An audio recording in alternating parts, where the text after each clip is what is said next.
Smoking causes cancer. Smoking kills. புகைப்பிடித்தல் புற்றுநோயை உண்டாக்கும் மற்றும் உயிரை கொல்லும். Consumption of alcohol is injurious to health. மது அருந்துதல் உடல்நலத்திற்கு கேடு. Subscriber Real Life Incident inspired by subscribers. இந்த சந்தாதாரர்களின் உண்மை சம்பவம் உங்களால் உருவாக்கப்பட்டவை.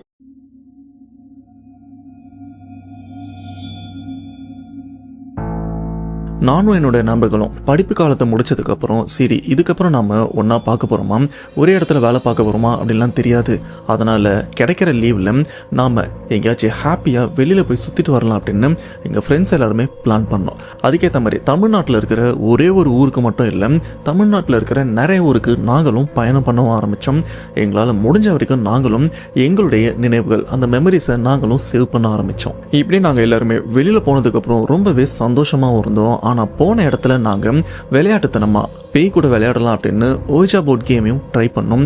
ஆனால் அது எந்த அளவுக்கு முட்டாள்தனம் அப்படின்னு அப்போ எங்களுக்கு தெரியல. அதை விளையாடி நாங்களும் பேய்கிட்ட மாட்டி பல பிரச்சனைகள் சொல்ல போனால் எங்களில் ஒரு சில பேர் இறந்ததுக்கு அப்புறம் தான் நாங்கள் பண்ணது பெரிய தப்பு அப்படின்னு எங்களுக்கும் புரிய வந்தது. அப்படின்னு நம்ம சப்ஸ்கிரைபரில் ஒருத்தர் விளையாட்டுத்தனமாக அவங்க லைஃப்பில் பண்ண ஒரு பெரிய தப்பை நம்மகிட்டையும் அந்த உண்மை சம்பவத்தை ஷேர் பண்ணியிருக்காங்க. அதை பற்றி தான் இன்றைக்கி நாம் தெளிவாக பார்க்க போகிறோம். அதுக்கு முன்னாடி இந்த மாதிரி பேய் சம்பவம் உங்கள் லைஃப்பில் நடந்திருக்கா, அப்படி நடந்ததுன்னா அதை நீங்கள் என்கிட்ட ஷேர் பண்ணணும்னு நினச்சிங்கன்னா டிஸ்பிளேல தெரிகிற இந்த வாட்ஸ்அப் நம்பருக்கு உங்கள் லைஃப்பில் நடந்த அந்த பேய் சம்பவத்தை ஒரு வாய்ஸ் நோட்டாக எனக்கு நீங்கள் ஷேர் பண்ணுங்கள். அப்படி நீங்கள் ஷேர் பண்ணுறது உண்மை சம்பவம் உண்மையிலே தெரியலங்க வந்து கண்டிப்பாக நம்ம சேனலில் போஸ்ட் பண்ணுறேன். ஸோ அவரை பேசாம வீடியோவில் போகலாம். நீங்கள் நம்ம சேனல் புதுசுனா மறக்காம சேனல் சப்ஸ்கிரைப் பண்ணுங்கள், பெல் பட்டன் கிளிக் பண்ணுங்க. இப்போ நம்ம வீடியோல போலாம்.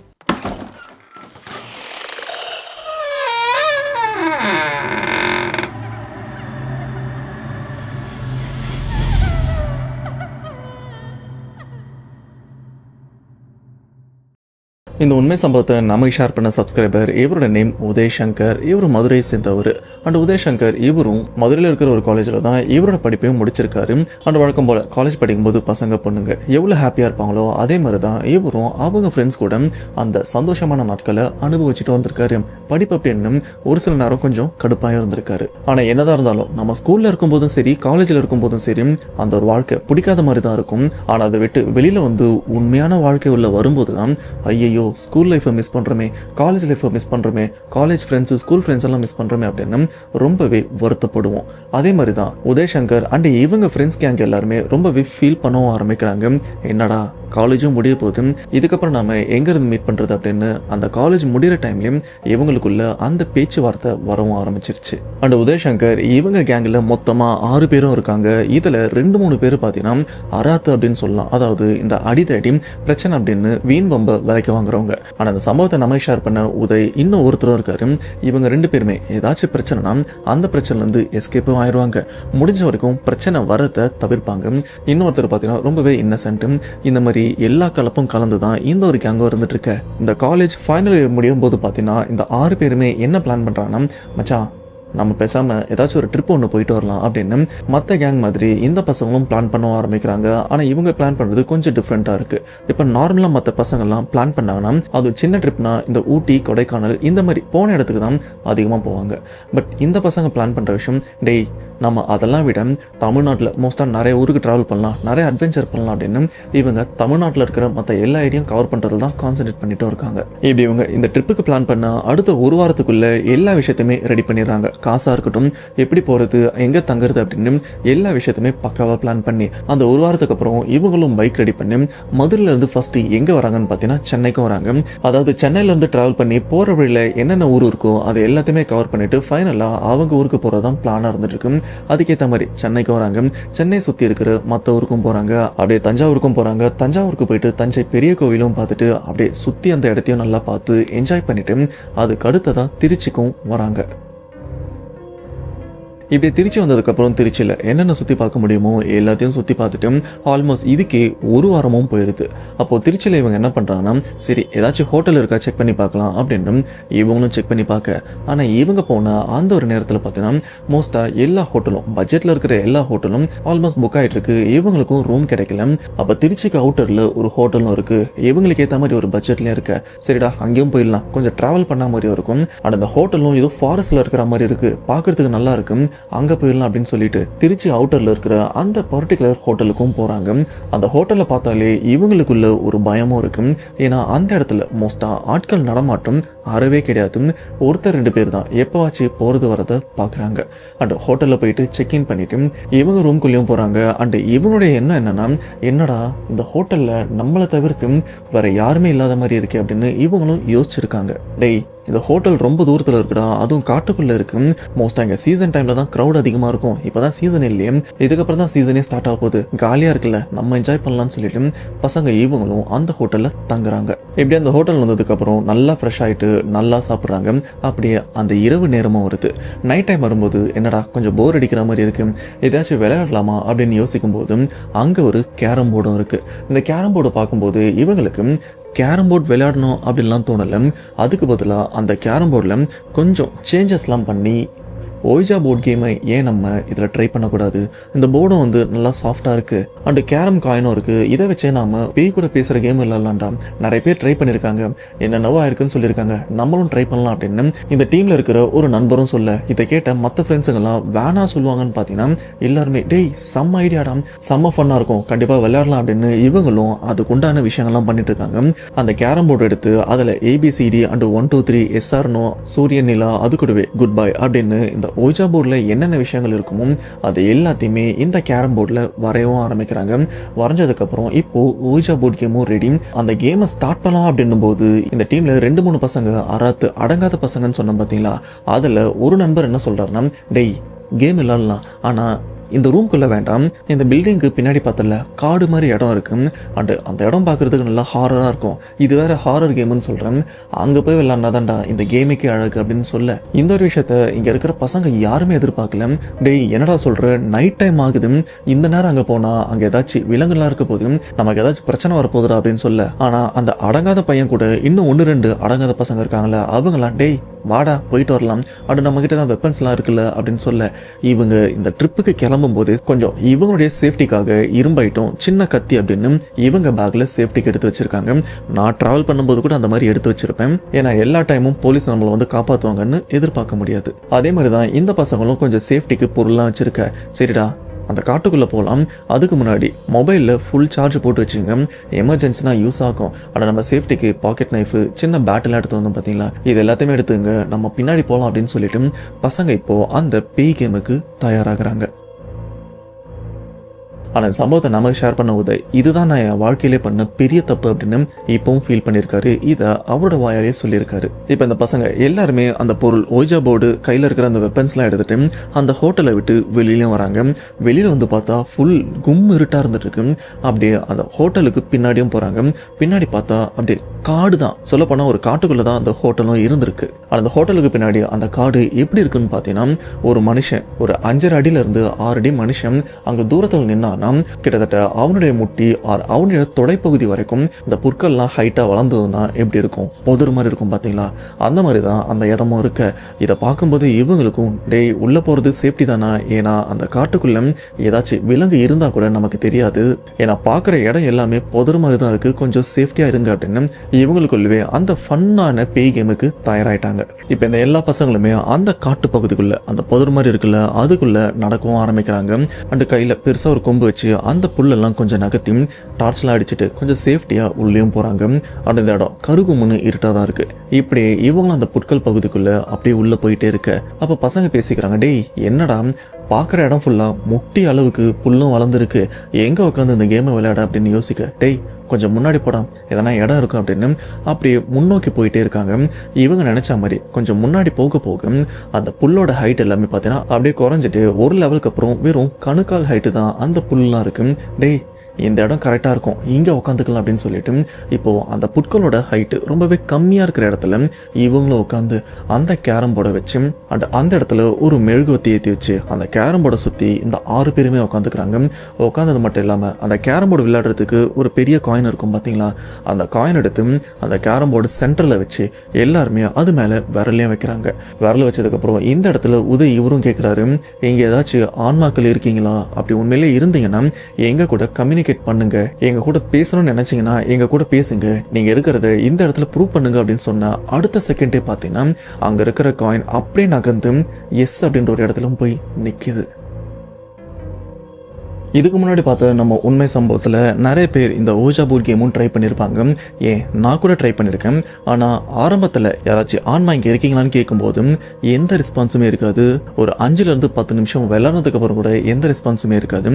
ஆனால் திடீர்னு தான் சம்திங் இங்கே ஏதோ ஆன்மா இருக்குது அப்படின்னு அதுவும் நம்ம கிட்ட உணர்த்தும். ஆனால் உதய் இவங்க ஃப்ரெண்ட்ஸ் கூட விளையாடும்போது ஆன்மா இருக்கான்னு கேட்டால் அந்த செகண்டே பார்த்தீங்கன்னா அந்த காயின் நகர்ந்து எஸ்லேயும் போய் நிற்க, இதை உதய் இவரும் என்ன நினைக்கிறாருன்னா, டேய் ஏவனோ நம்மளுக்குள்ள தான் ப்ராங்க் பண்ணுறீங்க போல இருக்கு, நீங்கள் தானே வேணும்னே நகர்த்துறீங்க அப்படின்னு கேட்க, ஆனால் இங்கே இருக்கிற எந்த பசங்க டேய் நான் எதுவுமே பண்ணலடா, நான் நினச்சது நீங்கள் ஏதோ பண்ணியிருப்பீங்க அப்படின்னு நினச்சேன் அப்படின்னு ஒருத்தரும் சொல்கிறாங்க.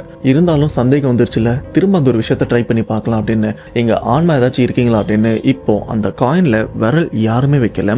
காயினில் விரல் வைக்காமலே இவங்களும் கேட்ட அடுத்த செகண்டே அந்த காயினும் மறுபடியும் அப்படி சுற்றிட்டு வந்து எஸ்ல தான் வந்து நிற்குது. அப்போவே இவங்களுக்கு புரிஞ்சிருச்சு இங்கே ஆன்மா இருக்கு, இவங்க கூட பேச ட்ரை பண்ணுது அப்படின்னு. இப்போ உதய் இவரும் கேட்குறாரு, நீங்கள் எங்ககிட்ட ஏதாச்சும் சொல்ல நினைக்கிறீங்களா அப்படின்னு கேட்கும்போது அந்த காயின் எதுவுமே அங்கேருந்து நகராமல் அப்படியே தான் நிற்கிது. அப்போ இவங்க யோசிக்கிற விஷயம், ஓகே நம்ம கேட்குற இந்த ஒரு விஷயத்துக்கு அவங்க பதில் சொல்ல விரும்பலை, நாம வேற எதனா கேள்வி கேட்கக்கூடாது அப்படின்னு இவங்களும் கேட்குறாங்க. அப்போது இங்கே எங்களை சுற்றி இருக்கிற ஆன்மா நீங்கள் ஆனா பெண்ணா அப்படின்னு கேட்கும்போது அப்போ அந்த காயின் நகரில் அப்போ பசங்க யோசிக்கிறாங்க, டேய் ஏதாச்சும் ஒரு கேள்வி கேளு, இங்கே இருக்கிறது ஒரு பெண்ணா ஃபீமேலான்னு கேளு அப்படின்னு கேட்கும்போது இதே விஷயத்த உதய் இவரும் கேட்குறாரு, இங்கே எங்களை சுற்றி இருக்கிறது ஒரு பெண்ணா அப்படின்னு கேட்கும்போது அந்த காயினும் மறுபடியும் சுற்றிட்டு வந்து அந்த எஸ்ல ஆமாம் நான் பெண் தான் அப்படின்ற மாதிரி அந்த ஒரு விஷயத்தையும் சொல்லியிருக்கு.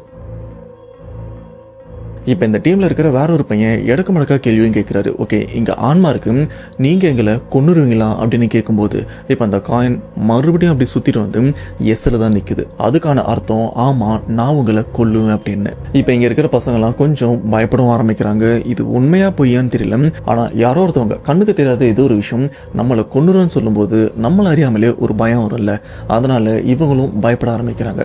திரும்ப அதே பையன், சரி நாங்கள் இந்த இடத்த விட்டு போயிட்டோம், எங்களை எதுவும் பண்ண மாட்டீங்களா அப்படின்னு சொல்ல அதுக்கு அந்த காயின் அப்படியே நகர்ந்து நோலியும் போய் நிக்குது. ஆனா இந்த இடத்துல இந்த பசங்க என்ன பண்ணிருக்கணும், அதான் இங்க இருக்கிற ஏதோ ஒண்ணு இன்டைரக்டா சொல்லுதுல, இந்த இடத்த விட்டு போயிட்டா நம்மள எதுவுமே பண்ணாது அப்படின்னு. அப்ப இந்த பசங்க என்ன பண்ணிருக்கணும், சைலண்டா மூட்டை முடிச்செல்லாம் கட்டிட்டு சைலண்டா ரூம்ல போயிட்டு கதவை சாத்திட்டு தூங்கிருக்கணும். ஆனா இங்க இருக்கிற பசங்கள ஒரு சில பேர் தான் இந்த இடத்த விட்டு கிளம்பலாம் அப்படின்னு முயற்சி பண்றாங்க.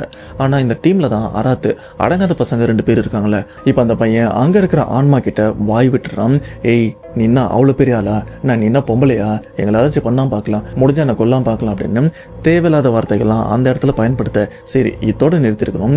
இது கூடவே பார்த்தீங்கன்னா அசிங்கமான வார்த்தைகள் தே போ அப்படின்னு அசிங்கமான வார்த்தைகள்லாம் அங்கே இருக்கிற கண்ணுக்கு தெரியாத அந்த பெண் ஆன்மாவை கேவலமாக பேசியும் இருக்கான். இந்த ஒரு வார்த்தையை கேட்கும்போது பசங்க டேய் தேவையில்லாத வேலை பார்க்குறடா, இந்த இடத்த விட்டு கிளம்பிடலாம் அப்படின்னு பேசிகிட்டே இருக்கும்போது பார்த்தீங்கன்னா இவங்க சேஃப்டிக்கு கொஞ்சம் இரும்பு பொருள் அண்ட் பேட்டு மாதிரியான பொருள்லாம் எடுத்துகிட்டு வந்திருப்பாங்களே. அது அந்த பையன் பெரிய இரும்பு ராடும் எடுத்துகிட்டு வந்திருப்பான். அந்த இரும்பு ராடு அவனுடைய கால் கிட்ட தான் இருக்கும். ஆனால் இப்போ அந்த இரும்பு ராடு அந்த இடத்துல இருந்து அப்படியே தன்னால நகர்ந்தும் போகுது. சொல்ல போனால் ஒரு சருவலான இடத்துல ஒரு பொருளை வச்சா எப்படி சறுக்கிட்டே வரும், அதே மாதிரி அந்த இரும்பு ராடு அந்த இடத்த விட்டு அப்படியே நகர்ந்துட்டும் போது இதை பார்த்த பசங்க அலறவும் ஆரம்பிக்கிறாங்க. ஆனால் சுற்றி இருக்கிற பசங்க மட்டும்தான் பயந்துருக்காங்களே தவிர அசிங்கமாக திட்டி இருக்கிற அந்த நண்பன் அப்பவும் அசிங்கமாக திட்டிகிட்டே இருக்க. இப்போது இங்கேருந்து நகர்ந்து போனால் அந்த இரும்பு திடீர்னு யாரோ அங்கேருந்து தூக்கி அடித்தா எப்படி இருக்கும், அந்த மாதிரி அந்த இரும்பு அந்த அசிங்கமாக பேசியிருக்கிற அந்த நண்பரை பார்த்து ரொம்பவே வேகமாக வந்து அவரோட தலையிலையும் பட்டு அவருக்கும் ரத்தம் பொலன்னு ஊற்றுது. இப்படி அடிபட்டு ரத்தம் வழிஞ்சிட்டு இருக்கிற அந்த பையன் அந்த இடத்துல விழுந்து மயக்கமும் போட்டுறான். இப்படிப்பட்ட சூழ்நிலையில் இங்கே இருக்கிற பசங்க அலறி அடிச்சுட்டு ஓடணும்ல, ஏன்னா கண்ணுக்கு எதுவுமே தெரியல, ஆனால் ஏதோ ஒன்று நம்மளை சுற்றி இருக்குன்னு இவங்களுக்கும் தெரிஞ்சிருச்சு, கன்ஃபார்மும் ஆயிடுச்சு. இப்போ இந்த பசங்க என்ன பண்ணுறாங்கன்னா அடிப்பட்ட அவருடைய நண்பரை அப்படியே விட்டு போகக்கூடாது அப்படின்னு முடிஞ்ச வரைக்கும் அவரை தூக்கி அப்படியே தோளில் பிடிச்சிட்டு இந்த இடத்த விட்டு வேகமாக நகர்றாங்க. கையில் ஆல்ரெடி மொபைல் இருக்குல்ல, டார்ச் லைட்டு அடிச்சுக்கிட்டு வந்த வழியை நோக்கி அப்படியே போயிட்டே இருக்க. அப்போது பின்னாடி இருந்து அப்படின்னு ஒரு கத்துற சத்தமும் கேட்குது. அந்த சத்தம் எப்படி இருக்குன்னு பார்த்தீங்கன்னா ஆணும் கிடையாது பெண்ணும் கிடையாது, சொல்லப்போனால் இப்போ கத்திட்டு வர்றது ஒரு திருநங்கை பேய் அப்படின்னு கூட சொல்லலாம். ஏன்னா அந்த கத்துற சத்தத்தை கேட்ட பசங்க இவங்களும் திரும்பி பார்த்துருக்காங்க. கொஞ்சம் பின்னாடி பார்த்தீங்கன்னா ஒரு உருவம் புடவையும் கட்டி இருக்கு அண்ட் காலில் கொலுசும் போட்டிருக்கு போல இருக்கு. ஏன்னா ஓடி வரும்போது அந்த சத்தம் நல்லாவே கேட்குது. இது மட்டும் இல்லாமல் ஓடி வர அந்த உருவத்தோட அந்த உடல் பாவனை ஆண்ல இருந்து பெண்ணா மாறினா எப்படி இருக்கும்? மோஸ்டா அது திருநங்கை அவங்க கிட்ட தான் அதிகமாக இருக்கும். அந்த மாதிரி தான் அந்த உருவமும் வேகமா ஆணு கத்திட்டும் ஓடி வருது. இதை பார்த்த பசங்க இவங்களுக்கு கை கால்லாம் உதிரவும் ஆரம்பிக்குது. இவங்களால இங்கிருந்து வேகமா ஓட முடியல. ஏன்னா அடிப்பட்ட பையனை தூக்கிட்டு போறாங்கல்ல. இப்போ இந்த டீம்ல கடைசியா யார் ஓடி வரானா உதய். இவரு தான் ஓடி வந்துட்டு இருக்காரு. மற்ற பசங்க எல்லாம் முன்னாடியும் போயிட்டு இருக்காங்க. ஆனா அந்த அடிப்பட்ட அந்த பையனை வந்து கைத்தாங்களா பிடிச்சிட்டும் ஓடிட்டும் இருக்காங்க. அப்பதான் உதய் இவருக்கும் ஞாபகம் வருது. ஆமா, நம்ம வீட்டுல இருந்து வரும்போது கடவுள் சம்பந்தப்பட்ட பொருள்லாம் எடுத்துட்டு வந்தோம். அது எலுமிச்சை பழமா இருக்கலாம், விபூதியா இருக்கலாம். இந்த மாதிரி பொருளை நம்ம அம்மா நம்ம கிட்ட கொடுத்து அனுப்புனாங்களே, அது இப்ப கூட. ஏன்னா இப்ப நம்ம பேய் கேமே விளையாட வந்திருக்கோம். இந்த இடத்துல என்ன வேணாலும் நடக்கலாம் அப்படின்னு எனக்கும் ஓரளவுக்கு ஐடியா இருக்கு. இன்கேஸ் ஏதாச்சும் நடந்ததுன்னா இது கண்டிப்பா உதவியா இருக்கும் அப்படின்னு உதவி இவரும் அதை பாக்கெட்ல போட்டு தான் இந்த இடத்துக்கு வந்திருக்காரு. சடனா அதுவும் ஞாபகம் வர உடனே பாக்கெட்ல கை விட்டு அந்த திருநீரை கையில கொட்டி அந்த உருவம் வருது பார்த்தீங்கன்னா அதை பார்த்த மாதிரி அப்படியே வீசவும் ஆரம்பிக்கிறாரு. கரெக்டாக இவர் அந்த திருநீரை வீசுறதுக்கும் அந்த உருவம் கிட்ட வரத்துக்கும் அந்த திருநீர் ஃபுல்லாக அந்த பேய் அந்த உடம்புல படுறதுக்கும் டைமிங் கரெக்டாக இருக்கும். அப்போ தான் உதய் இவரும் அந்த உருவத்தை ரொம்பவே க்ளோஸ்அப்பில் பார்த்து இவர் அந்த பேயை விட பயங்கரமாக அலற ஆரம்பிக்கிறாரு. காரணம் என்னன்னா அந்த திருநங்கை பேய் முகம் ஃபுல்லாக ரத்தமாகவும் இருந்துட்டு இருக்கு. அந்த முகம் ஃபுல்லாக நிறைய இடத்துல அடியும் பட்டிருக்கு.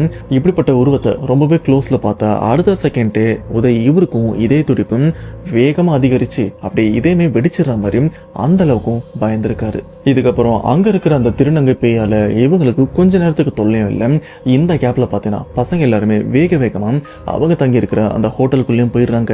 அந்த ஹோட்டல்ல இருக்கிற அவங்க ரூம்குள்ள போயிட்டு கதவு எல்லாத்தையுமே சாத்திட்டு சைலண்டா உட்காந்துக்கிறாங்க. இவங்களுக்குள்ள மரண பீதியும் இருந்துட்டு இருக்கு. எங்க இருந்து திரும்ப அந்த ரூம் நம்மளை பின்தொடர்ந்து நம்ம ரூம் வரைக்கும் வந்துருமோ அப்படின்னு ஒரு பயமும் இருந்துட்டு இருக்கு. அந்த அடிப்பட்ட அந்த பையனுக்கு கொஞ்சம் ரத்தம் போயிருக்கு. ஆனா பெரிய அளவுக்கு சேதமானு கேட்டீங்கன்னா அந்த அளவுக்குலாம் இல்லை. ரூமுக்கு வந்த கொஞ்ச நேரத்துல அவனும் சகஜமாயிடுறான். அதுக்கப்புறம் அந்த ரத்தத்தெல்லாம் தொடச்சி எடுத்து அவனும் ட்ரெஸ்லாம் மாற்றி கொஞ்சம் ரெஸ்ட் எடுக்கிறாங்க. சொல்ல போனால் நைட்டு கொஞ்ச நேரம் தூங்குறாங்க. ஆனால் இவங்க நல்ல நேரமா என்னன்னு தெரியல, நைட்டு அந்த உருவத்தோட தொல்லை அந்த இடத்துல இல்லாமல் இருந்திருக்கு.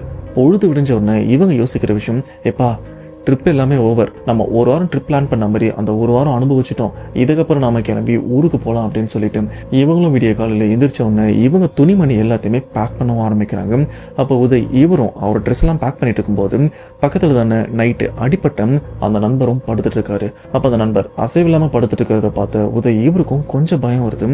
என்ன இவன் பேச்சு மூச்சு இல்லாமல் படுத்துட்டு இருக்கானே, இவனை எழுப்பலாம் அப்படின்னு சொல்லிட்டு அப்படியே கிட்ட போகும்போது படுத்துட்டு இருக்கிற அந்த பையன் கொஞ்சம் அசைஞ்ச மாதிரி திரும்பி படுக்கும்போது தான் இவருக்கும் உயிரே வருது. அப்பாடா இவனுக்கு ஒன்றும் இல்லை, நிம்மதியாக தூங்கியிருக்கான், நம்ம தான் தப்பாக நினச்சிட்டோம் அப்படின்னு இவரும் கொஞ்சம் சகஜமாக்குறாரு. ஃபைனலாக இங்கே இருக்கிற எல்லாருமே அவங்கவுங்க துணியெல்லாம் பேக் பண்ணிட்டாங்க. இந்த அடிப்பட்ட பையன் மட்டும்தான் அவனோட ட்ரெஸ்ஸும் பேக் பண்ணல, இன்னும் கிளம்ப கூட இல்லை அப்படின்னு உதவிவரும். டேய் டைம் ஆயிடுச்சா, எந்திரி கிளம்பணும், ஊர் போய் சேரணும், எந்திரா அப்படின்னு அவரை உசுப்பி எழுப்பும்போது பார்த்தீங்கன்னா படுத்துட்டு இருக்கிற அந்த நண்பரும் அப்படியே பொறுமையாக எந்திரிச்சு உட்கார்றாரு. எந்திரிச்சு உட்காந்து இங்கே இருக்கிற பசங்க எல்லாருமே விசித்திரமாக பார்க்குறாரு. விசித்திரமாக தான் இப்போ ஒரு பையன் நார்மலாக இங்கே இருக்கிற பசங்கள்லாம் வந்து அப்படின்னு பார்க்கலாம். ஆனால் இவர் பார்க்குற அந்த ஒரு தோரணை எப்படி இருக்குன்னா, ஒரு பொண்ணு இங்கே இருக்கிற பசங்கள்லாம் கொஞ்சம் சினிங்கிக்கிட்டே பார்த்தா எப்படி இருக்கும் அந்த மாதிரி தான் இவரும் அங்கே இருக்கிற பசங்களை ஒரு மாதிரி பார்க்க. இது மட்டும் இல்லாமல் அந்த பசங்கிட்ட இந்த அடிப்பட்ட நண்பரும் சினிங்கிக்கிட்டே பொண்ணு மாதிரியும் பேசுறதை பார்த்து உதய் இவருக்கு வெறுப்பு தான் வருது. டேய் என்னடா லூசு மாதிரி பண்ணிட்டு இருக்கு அப்படின்னு பலார்னு ஒன்று கன்னத்துலேயும் வைக்கிறாரு. ஏன்னா இது வரைக்கும் அடிப்பட்ட இந்த நண்பர் இந்த மாதிரி விஷயத்தெல்லாம் பண்ணது கிடையாது. ஆனால் புதுசாக பண்ணும்போது இதை மற்ற நண்பர்களால் ஏற்றுக்கவும் முடியல. இதுக்கப்புறம் அந்த பொண்ணு மாதிரி நடந்துகிட்டார்ல அடிப்பட்ட அந்த நண்பரும் அப்படியே பொண்ணு மாதிரி எந்திரிச்சு அண்ட் அங்கிருந்து அப்படியே பாத்ரூமுக்கும் போறாரு. இதை மற்ற பசங்க எல்லாருமே ஒரு மாதிரியும் பாக்குறாங்க. என்னடாச்சு இவனுக்கு ஏன் இப்படி லூசு மாதிரி பண்றான் அப்படின்னு இவங்களுக்கு ஒன்றும் புரியாம, சரிடா எல்லாம் ரெடி ஆயிட்டோம்ல கிளம்பலாம், இன்னும் அவன் மட்டும்தான் பாக்கி, வந்த உடனே கிளம்பிடலாம் அப்படின்னு அவர் வர வரைக்கும் வெயிட் பண்றாங்க. அந்த நண்பரும் குளிச்சுட்டு வந்து அவரோட ட்ரெஸ் எல்லாம் பேக் பண்ணி இப்ப எல்லாருமே அந்த பேய் ஹோட்டல்ல இருந்து இவங்க பைக் எடுத்துட்டு அந்த இடத்த விட்டும் கிளம்புறாங்க. டைரக்டா மதுரைக்கு போகலாம் அப்படின்னு தான் வண்டியும் போயிட்டு இருக்கிற கொஞ்சம் தூரம் டிராவல் பண்ணதுக்கப்புறம் டேய் சின்னதாக ஒரு பிரேக் எடுக்கலாம், டீ பிரேக் அப்படின்னு பைபாஸில் ஒரு ஹோட்டலும் இருக்குது. அந்த இடத்துல ஊருக்கு போகிற பஸ் எல்லாம் அங்கே தான் நிறுத்தி அந்த பேசஞ்சர்லாம் சாப்பிடுவாங்களே அந்த மாதிரி ஹோட்டலும் இருக்குது. அங்கே பைக்கை நிறுத்தினதுக்கப்புறம் பசங்க எல்லாருமே டீ குடிச்சிட்டு இருக்காங்க. டீ குடிச்சிட்டு இருக்கும்போது என்ன இவன் ஆளை காணமே அப்படின்னு அந்த அடிப்பட்டதுல அந்த நண்பரையும் தேட அப்ப அந்த நண்பர் எங்க நிக்கிறான்னு பாத்தீங்கன்னா இந்த ஹோட்டல்ல இருந்து கொஞ்சம் தள்ளி சுத்தி பாத்தீங்கன்னா இந்த விவசாய நிலம் மாதிரியா இருந்துட்டு இருக்கு. அதுல கொஞ்சம் தூரம் தள்ளி ஒரு தென்னை மரமும் இருந்துட்டு இருக்கு. அந்த தென்னை மரத்துக்கிட்ட நின்று எதையோ விசித்திரமா பார்த்துட்டு இருக்கிற மாதிரி இருக்காரு. இதை பார்த்த பசங்க இவங்களுக்கும் ஒன்றும் புரியல. டேய் இவங்க என்னடா பண்றான், ஏதோ விசித்திரமா எதையோ பாக்குற மாதிரி இருக்கு, வா என்னன்னு போய் பார்க்கலாம் அப்படின்னு பசங்க எல்லாருமே இப்போ அந்த பாதிக்கப்பட்ட அந்த நண்பரை நோக்கியும் போறாங்க. இப்போ 5 பசங்களும் அந்த பாதிக்கப்பட்ட அந்த நண்பர்கிட்டையும் போறாங்க. டேய் இங்கே என்னடா பண்ற அப்படின்னு அவரையும் உசுப்பி கூப்பிட, ஆனால் அந்த நண்பர் கொஞ்ச நேரத்துக்கு எந்த ரியாக்ஷனுமே இல்லாமல் ஏதோ ஒரு தசையை ஒரு மாதிரி பார்த்துட்டும் இருக்காரு. டேய் உன்ட்ட தாண்டா கேட்டுட்டு இருக்கோம், என்ன பண்ற அப்படின்னு கொஞ்சம் நல்லா அழுத்தமாக அவர் உசுப்பும் போது தான் அந்த நண்பரும் அப்படியே வேகமாக திரும்பி ரொம்பவே ஆக்ரோஷமாகவும் நடந்துக்கிறாரு. ஆனால் அந்த ஆக்ரோஷமாக நடந்துக்கிறது எப்படி இருக்குன்னா, ஒரு திருநங்கை ஆக்ரோஷமாக நடந்தால் எப்படி இருக்கும், அவங்க பேசுகிற விதமாக இருக்கட்டும், அவங்க உடல் பாவனையாக இருக்கட்டும், இது எல்லாமே அந்த நண்பருடைய உடம்புல தெரிய இதை பார்த்த பசங்க இவங்களுக்கும் டேய் இன்னும் ஏன்டா இந்த மாதிரி பண்ணிட்டு இருக்க அப்படின்னு கேட்க, அப்போ அந்த நண்பர் இங்கே இருக்கிற பசங்களை அடிக்கிற மாதிரி அவங்க கழுத்தை பிடிக்கிறதா இருக்கட்டும், பக்கத்தில் இருக்கிறவரை அடிக்கிறதா இருக்கட்டும், இதுல உதய் இவருடைய கழுத்தை பிடிச்சு அப்படி தூக்கிடுறாரு. பக்கத்துல இருக்கிற நண்பர் அவரை தடுக்க பார்க்கும்போது யாராலுமே அந்த நேரத்துக்கு அந்த பையனுக்கு ஈடு கொடுக்கவும் முடியல. அந்த அளவுக்கு அந்த பையன் ரொம்பவே ஸ்ட்ராங்கா இருந்த மாதிரி வந்திருக்கான். அப்பவே உதய் இவருக்கும் புரிஞ்சிருச்சு, அந்த ஹோட்டல்ல நம்மளை பின்தொடர்ந்து வந்த அந்த திருநங்கையோட ஆன்மாதான் இப்போ நம்ம நண்பனோட உடம்புல இருக்கு அப்படின்னு. இப்ப பேய் பிடிச்சிருக்கிற இந்த நண்பர் உதய் இவரோட கழுத்தை பிடிச்சு அப்படியே தூக்கி நிறுத்திட்டு இருக்காருல. உதய் இவராலையும் மூச்சு விடுறதுக்கு ரொம்பவே கஷ்டமா இருக்கு. அப்ப கூட இருக்கிற ஒரு நண்பர் ஓங்கி அந்த பாதிக்கப்பட்ட நண்பருடைய கன்னத்துல பலர் நடிச்சதுக்கு அப்புறம் அந்த நண்பர் ஒரு 1-2 நிமிஷம் அப்படியே மயங்கின மாதிரி எந்த அசையுமே இல்லாம வந்திருக்காரு. அதுக்கப்புறம் பழையபடி அந்த நண்பர் எப்படி இருப்பாரு அடங்காத மாதிரி அந்த மாதிரி பழையபடியும் மாற, டேய் பிரச்சனை ஏதோ பெருசாக போகிற மாதிரி இருக்குது, சீக்கிரம் நம்ம இந்த இடத்த விட்டு கிளம்பி நம்ம சொந்த ஊருக்கு போயிடலாம், அங்கே போனோம்னா இது என்ன ஏதுன்னு பார்த்துக்கலாம், இப்போதைக்கு இந்த இடத்த விட்டு கிளம்பிடலாம் அப்படின்னு இவங்க எல்லாருமே அந்த டீ கடையை விட்டு இவங்க வண்டி எடுத்துட்டு இவங்க சொந்த ஊரான மதுரைக்கும் போயிடுறாங்க. போகிற வரைக்கும் எந்த பிரச்சனையுமே இல்லை.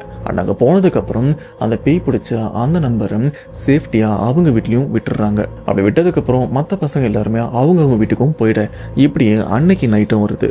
ஆனால் இவங்க சொந்த ஊருக்கு வந்த அந்த நைட்டு எந்த பிரச்சனையுமே இல்லை. பிரச்சனை அதுக்கு அடுத்த நாள்ல இருந்து தான் ஆரம்பிக்குது.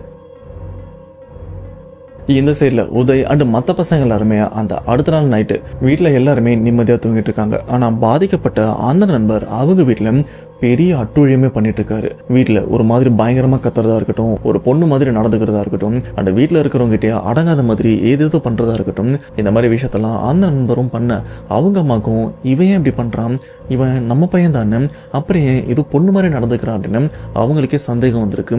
ஆனால் முடிஞ்ச வரைக்கும் அவங்க பையனை எவ்வளவோ தடுக்க முயற்சி பண்ணியிருக்காங்க. ஆனால் அவங்க பையனை என்ன பண்ணாலும் அந்த சமயம் தடுக்கவும் முடியலை. இப்படி நைட்டு ஃபுல்லாக ரொம்பவே கஷ்டப்பட்டிருக்காங்க. பொழுது விடிஞ்சதுக்கு அப்புறம் இந்த ஒரு விஷயத்தை பற்றி அவங்க ஃப்ரெண்ட்ஸான உதய் மற்ற பசங்கிட்டலாம் சொல்ல, ஆனால் பசங்க இவங்க என்ன யோசிக்கிறாங்கன்னா, இல்லை அதெல்லாம் ஒன்றும் ஆகாது, சரியாயிரும், நம்ம ஏன் இவனை கோயிலுக்கு கூட்டு போகக்கூடாது, கூட்டு போயிட்டு மந்திரிச்சு விட்டோன்னா எல்லாமே சரியாயிரும் அப்படின்னு அவங்க ஊரில் இருக்கிற கோவிலுக்கும் கூட்டிட்டு போறாங்க. அந்த கோவிலையும் பாதிக்கப்பட்ட அந்த நண்பருக்கு மந்திரிக்கிறாங்க. அந்த மந்திரிச்சு வீட்டுக்கும் அனுப்பிடுறாங்க. வீட்டுக்கு வந்ததுக்கு அப்புறம் அந்த பையன் கொஞ்சம் சாதாரணமாக தான் இருக்கான். மற்றபடி உதய் அவங்க ஃப்ரெண்ட்ஸ் எல்லாருமே அவங்க வேலையை பார்க்கலாம் அப்படின்னு அவங்க வேலையும் பார்த்துட்டு இருக்காங்க. இப்படி அன்னைக்கு நைட்டும் வர இந்த பாதிக்கப்பட்ட இந்த நண்பர் அமைதியாக தான் இருக்காரு.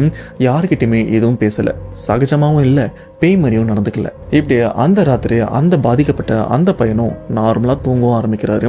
அந்த வீட்டில் இருக்கிறவங்களும் யோசிக்கிறாங்க, என்ன இவன் நேற்று ஒரு மாதிரி ஆர்ப்பாட்டமாக பண்ணிட்டு இருந்தான், இன்னைக்கு அமைதியாக இருக்கான், நேற்று இருந்ததும் என் பையன் கிடையாது, இன்னைக்கு இருக்கிறதும் என் பையன் கிடையாது, இது எப்போ சரியாகுமோ அப்படின்னு அவங்களும் ரொம்பவே கஷ்டப்பட, சரி தூங்கட்டும், பொழுது விடிஞ்சதுக்கப்புறம் எல்லாம் சரியாயிரும் அப்படின்னு எல்லாருமே நிம்மதியாக தூங்குறாங்க. இப்படியே காலையில் கோழியும் கூவ இவங்களும் எந்திரிக்கிறாங்க. எந்திரிச்சதுக்கப்புறம் பையனை எழுப்பலாம் அப்படின்னு பையனை எழுப்பினா பையன் உடம்புல இருந்து ஒரு துளி அசைவு கூட இல்லை. உடனே பயப்பட்ட அம்மா இவங்க என்ன பண்ணுறாங்கன்னா, பையனோட நண்பர்களான உதய் மற்ற பசங்களுக்கும் கால் பண்ணி, எப்பா டேய் தயவு செஞ்சு கொஞ்சம் வீட்டுக்கு வாங்கடா, இவன் எந்திரிக்க மாட்டான் அப்படின்னு சொல்ல பசங்க எல்லாருமே பதறி வீட்டுக்கு வந்து அவங்க நண்பரை எழுப்புறாங்க. ஆனால் உடம்புல ஒரு துளி அசைவும் இல்லை, உடம்பும் சில்லுன்னு இருக்குது. டேய் என்னாச்சுரா அப்படின்னு அவரை அப்படி திருப்பி போட்டிருக்காங்க. இவ்வளோ நேரம் அவரோட உடம்பு அப்படியே கவுந்தடிச்சு படுத்த மாதிரி தான் இருந்திருக்கு. அப்படி உடம்பு அப்படி திருப்பறதுக்கு அப்புறம் தான் தெரியுது உடம்பு ஃபுல்லாக வெளுத்து போய் வெள்ளையாக இருக்குது. அதாவது மனுஷன் உடம்புல ஒரு துளி ரத்தம் கூட இல்லைன்னா அந்த மனுஷனோட உடம்பு எப்படி வெளுத்து போயிருக்கும், அந்த மாதிரி தான் அவருடைய நண்பர் உடம்புல ரத்தமே இல்லாமல் வெளுத்தும் போயிருக்கு. வீட்டில் பயந்தவங்க என்ன பண்ணுறாங்கன்னா அவசர அவசரமாக ஹாஸ்பிட்டலுக்கும் கூப்பிட்டு போகிறாங்க. கொண்டு போய் பார்த்தா ஹாஸ்பிட்டலில் சொல்லிடுறாங்க, எம்மா பையன் இறந்து ரொம்ப நேரம் ஆகுது அப்படின்னு. ஆனால் டாக்டர் அவங்களுக்கே தெரியல இந்த பையன் என்ன காரணத்தினால இறந்தான், பாம்பு கடிச்சு இறந்தானா, உடம்பு சரியில்லாமல் இருந்தானா, இல்லை வேற என்ன காரணம் அப்படின்னு அவங்களுக்கும் பெருசாக எதுவுமே தெரியல. ஆனால் டாக்டரும் சொல்லியிருக்காங்க இந்த பையன் உடம்புல ஒரு துளி ரத்தம் கூட இல்லை அப்படின்னு. அவங்களே அதிர்ச்சி ஆனதான் உதவி இவரும் சொல்லியிருக்காரு. இதுக்கப்புறம் ஃப்ரெண்டு இறந்துட்டாரு. ஸோ அவருக்கு செய்ய வேண்டிய அந்த இறுதி காரியங்கள் எல்லாத்தையுமே செஞ்சு முடிக்கிறாங்க. பசங்க யாராலையுமே எந்த ஒரு விஷயத்த ஏற்றுக்க கூட முடியல. ஏன்னா என்னதான் இருந்தாலும் இந்த பையன் அடங்காதவன், கொஞ்சம் அதிகமாக பேசுவான். ஆனால் ஏதாச்சும் உதவினா மொதல் ஆளாக இவன் தான் வந்து நிற்பான். இது வரைக்கும் எனக்கும் நிறைய உதவி பண்ணியிருக்கான், அதுவும் பயம் பார்க்காம ஃபஸ்ட்டாக வந்து உதவி பண்ணுவான். அப்படிப்பட்ட பையன் என் ஃப்ரெண்டு இப்போ உயிரோடு இல்லை அப்படின்னு உதவி இவர் மட்டும் இல்லை, கூட இருக்கிற மற்ற எல்லா ஃப்ரெண்ட்ஸுமே ரொம்பவே ஃபீல் பண்ணுறாங்க. இப்படி அந்த நண்பர் இறந்து போய் 16வது நாள் காரியமும் முடியுது. அந்த இறந்து போன அந்த பையனோட சொந்த ஊர் சிதம்பரம். வேலை விஷயத்துக்காக தான் அவங்க அப்பா மதுரைக்கு வந்திருக்காரு. அங்கேயே குடும்பத்தோடு தங்கி வேலையும் பார்த்துருக்காங்க. ஆனால் சொந்த ஊருன்னு பார்த்தா சிதம்பரம். சொல்ல போனால் சிதம்பரம் தான் அந்த பையனுக்கு செய்ய வேண்டிய அந்த இறுதி சடங்கெல்லாம் செஞ்சுருக்காங்க. இப்போ உதய் மற்ற ஃப்ரெண்ட்ஸ் எல்லாருமே சிதம்பரம் போயிட்டு அந்த 16வது நாள் காரியத்திலையும் கலந்துக்கிறாங்க. இவங்களால சுத்தமாக ஏற்றுக்க முடியல ஃப்ரெண்டு கூட இல்லை அப்படின்னு. சரி, இந்த ஒரு விஷயத்த நம்ம கொஞ்சம் மைண்ட் டைவர்ட் பண்ணணும், ஒரே இடத்துல இருந்தால் கண்டிப்பாக அவன் ஞாபகம் தான் இருக்கும் அப்படின்னு இவங்களும் அந்த ஏரியாவில் இருக்கிற ஆத்தங்கரை குளம் அப்படின்னு அப்படியே குளத்துக்கிட்டே வராங்க. அண்டு சிதம்பரத்துக்கு 3 ஃப்ரெண்ட்ஸுங்க தான் வந்திருக்காங்க, உதய் இன்னும் 2 ஃப்ரெண்ட்ஸும். ஸோ அந்த குளத்துக்கிட்ட வந்ததுக்கு அப்புறம் டேய் ஒரு மாதிரி இருக்கு, பேசாமல் தண்ணியில் இறங்கி குளிக்கலாம் அப்படின்னு அந்த 3 பசங்களும் இறங்கி தண்ணியில் குளிச்சுட்டும் இருக்காங்க. அப்படி குளிச்சுட்டு இருக்கும் போதும் இவங்களுக்கும் அந்த ஞாபகம் இருந்துகிட்டே இருக்குது, கூட ஃப்ரெண்டு இல்லையே இறந்து போயிட்டானே அப்படின்னு. டேய் இன்னும் அதை யோசிக்காதரா, நம்ம அந்த ஒரு விஷயத்துலேருந்து வெளியில் வரணும். எல்லாருக்குமே கஷ்டம்தான், ஆனால் யோசிச்சுட்டே இருந்தோன்னா கண்டிப்பாக நமக்கு தான் மனசு கஷ்டமாகும். பேசாமல் நம்ம ஒரு கேம் இல்லைம்மா, தண்ணிக்குள்ளே முங்கி யார் அதிகமாக மூச்சு விடுறான்னு பார்க்கலாம் அப்படின்னு இவனும் அந்த விஷயத்துலேருந்து வெளியில் வரலாம் அப்படின்னு ஏதேதோ ட்ரை பண்ணுறாங்க. சரி, இந்த ஒரு கேமாச்சும் விளையாடலாம் அப்படின்னு இவங்க 3 பேருமே தண்ணியில் முங்கி யார் ரொம்ப நேரம் தண்ணிக்குள்ளே இருக்காங்க அப்படின்னு அந்த போட்டியும் நடந்துட்டுருக்கு. ஒரு சில செகண்ட்க்கு அப்புறம் உதய் இன்னொரு ஃப்ரெண்டு இவரும் எந்திரிக்கிறாரு. எப்பா இதுக்கு மேலே மூச்சு வரல அப்படின்னு இவங்களும் எந்திரிச்சு, என்னடா இவன் இவ்வளோ நேரம் முங்கியிருக்கான் பரவாயில்லையே அப்படின்னு இவங்களும் அந்த நண்பருக்காக காத்துட்டும் இருக்காங்க. ஆனால் அந்த நண்பர் வெளியிலையும் வரல. டேய் என்ன இவ்வளோ நேரம் ஆகுது அப்படின்னு தண்ணிக்குள்ளே இறங்கி பார்த்தா ஆளையும் காணும். டேய் அவன் உள்ளே இல்லடா அப்படின்னு அந்த ஆத்தங்கரையோட ஒரு சில பகுதியில் தேடியும் பார்க்குறாங்க. அப்படி பார்க்கும்போது இவங்க இருக்கிற இந்த இடத்துலேருந்து கொஞ்சம் தூரம் தள்ளி பார்த்தீங்கன்னா அந்த நண்பரும் உயிருக்கு போராடிட்டு இருக்காரு. அந்த நண்பருக்கு நீச்சல் நல்லாவே தெரியும். ஆனால் இவங்க இருக்கிற இடத்துலேருந்து கொஞ்சம் தள்ளி அந்த இடத்துல தண்ணியில் முங்குற மாதிரி தத்தளிச்சிட்டும் இருக்காரு. இப்போ உதய் அண்ட் இன்னொரு ஃப்ரெண்டு இவங்க என்ன பண்ணுறாங்கன்னா இவங்களுக்கும் நீச்சல் தெரியும். இவங்களும் நீச்சல் அடிச்சுட்டு போயிட்டு அந்த நண்பரை காப்பாற்றி கரைக்கும் கொண்டு வந்துடுறாங்க. இன்னும் கொஞ்சம் விட்டுருந்தாருன்னா கண்டிப்பாக அவரும் உள்ள முங்கி இறந்து போயிருக்கிறது கூட வாய்ப்பு இருக்கு. ஆனால் அதுக்குள்ளே காப்பாற்றி கரைக்கும் கொண்டு வந்துடுறாங்க. கரைக்கு கொண்டு வந்ததுக்கப்புறம் கூட கொஞ்ச நேரத்துக்கு அந்த நண்பர்கிட்ட பேச்சு மூச்சு எதுவுமே இல்லாமல் கொஞ்சம் மயங்கி தான் இருக்காங்க. வயத்தெல்லாம் அழுத்தி உள்ளே இருக்கிற கொஞ்சம் தண்ணியை வெளியில் எடுத்ததுக்கப்புறம் தான் அவரும் நல்லா மூச்சு விட ஆரம்பிக்கிறாரு. அப்போ பசங்க கேட்குற விஷயம், டேய் உனக்கு தான் நல்லா நீச்சல் அடிக்க தெரியலடா என்னாச்சு அப்படின்னு கேட்க, அப்போ அந்த நண்பர் மூச்சு வாங்கிட்டே ஒரு விஷயமும் சொல்கிறாரு. டேய் நம்ம தண்ணியில் முங்கி யார் அதிகமாக மூச்சு பிடிக்கிறா அப்படின்னு விளையாடிட்டு இருந்தோம்ல, அப்போது நான் தண்ணிக்குள்ளே போகிறதுக்கு முன்னாடி நீங்கள் 2 பேரும் தண்ணிக்குள்ளே போயிட்டீங்க. அப்போ கரைக்கிட்ட யாரோ இருக்கிறதையும் நான் பார்த்தேன். பார்க்குறதுக்கு இறந்து போன நம்ம ஃப்ரெண்டு மாதிரி இருந்தது அப்படின்னு நானும் பார்த்தா உண்மையிலே இறந்து போன நம்ம ஃப்ரெண்டோட ஆன்மா தான் அந்த இடத்துல இருக்குது. அவன் என்கிட்ட சொல்கிறான், டேய் இந்த இடத்துல இருக்காதீங்கடா, இங்கேருந்து போயிருங்கடா அப்படின்னு நம்மளை எச்சரிச்சிட்டும் இருந்தான்.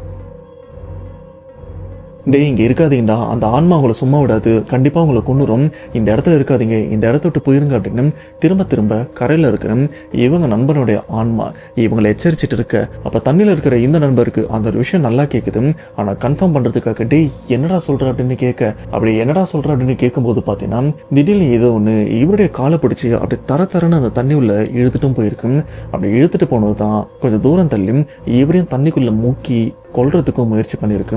ஆனால் இதுக்குள்ள தண்ணியிலேருந்து வெளியில் வந்த உதய் இன்னொரு ஃப்ரெண்டு இவங்க 2 பேருமே சுதாரிச்சு உயிருக்கு போராடிட்டு இருக்கிற அந்த நண்பரை காப்பாற்றி கொண்டு வந்துட்டாங்க. இப்போ நடந்த விஷயத்த 2வது பாதிக்கப்பட்ட அந்த நண்பரும் சொல்ல, இப்போ இங்கே இருக்கிற பசங்களாம் டேய் இதை நம்ம இதுக்கு மேலேயும் நம்ம இப்படியே விடக்கூடாது, கொஞ்சம் நம்ம லூஸ் விட்டால் கூட கண்டிப்பாக அந்த ஆன்மா இங்கே தான் எங்கேயோ இருக்கு, நம்மளை மறுபடியும் கொள்றதுக்கு வாய்ப்பு இருக்கு, உடனே இந்த இடத்த விட்டு கிளம்பி நம்ம ஊரில் இருக்கிற நம்ம குலதெய்வம் கோயிலுக்கு போயிடலாம் அப்படின்னு சொல்லிட்டு இவங்க எல்லாருமே அவசரமாக கிளம்பி மதுரையில் இருக்கிற இவங்க குலதெய்வம் கோயிலுக்கும் போகிறாங்க.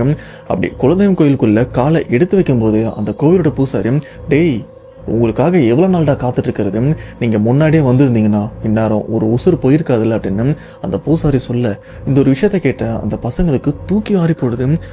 இது எப்படி இவருக்கு தெரியும், ஆனால் நம்ம வருகையை இவர் எதிர்பார்த்துட்டு இருக்காரா அப்படின்னு தகைச்சு போய் நிற்கிறாங்க. அப்போ பசங்க இவங்களும் நடந்த எல்லா விஷயத்தையுமே சொல்கிறாங்க. சொல்லி இந்த பிரச்சனைலேருந்து எங்களை எப்படியாச்சும் காப்பாற்றுங்க, நாங்கள் வேணும்னே எந்த பிரச்சனையுமே எடுக்கல, விளையாட்டுத்தனமாக தான் பண்ணோம், அது இப்படி வந்து நிற்கும் அப்படின்னு எங்களுக்கும் தெரியல அப்படின்னு அவங்க குலதெய்வம் கோயிலில் கதறிட்டு இருக்கும்போது அப்போ தெரியல பூசாரி இவரும் சாமி வந்த மாதிரி ஆடுறாரு. அண்ட் இவங்க குலதெய்வம் யாருன்னு பார்த்தீங்கன்னா பாண்டி முனீஸ்வரன். இப்படி குலதெய்வம் இந்த இடத்துல வந்ததுக்கப்புறம் இந்த இடத்துல ரெண்டாவதாக பாதிக்கப்பட்டார் பார்த்தீங்களா ஒரு நண்பர், இப்போ கூட தண்ணியில் தத்தளிச்சுட்டு இருந்தார்ல, அந்த பையன் உடம்புல அந்த திருநங்கையோட ஆன்மா வந்து அந்த இடத்தையே அட்டுழியம் பண்ணிட்டு இருக்கு. அப்ப இவங்க குலதெய்வமான பாண்டிமுனி இவர் என்ன பண்றாருன்னா அந்த ஆன்மா அந்த பையனோட தலைமுடியை பிடிச்சி, நீ எதுக்கு இங்க வந்திருக்க, உனக்கு என்ன பிரச்சனைன்னு கேட்கும்போது அந்த திருநங்கை ஆன்மா சொல்ற விஷயம், நானா யார் வம்புக்கும் போல, இவனுங்க தான் நான் இருக்கிற இடத்துக்கும் வந்தானுங்க, என்ன அசிங்கமா பச்சையா பேச ஆரம்பிச்சானுங்க, என்ன மட்டும் இல்ல என் குடும்பத்தையும் இவனுங்க அசிங்கமா பேச ஆரம்பிச்சானுங்க, அப்படிப்பட்ட இவனுங்களை நான் உயிரோட விட மாட்டேன், கண்டிப்பா இவனுங்க எல்லாருமே நான் கொல்ல போறேன் அப்படின்னு ரொம்பவே ஆக்ரோஷமா இருக்கு.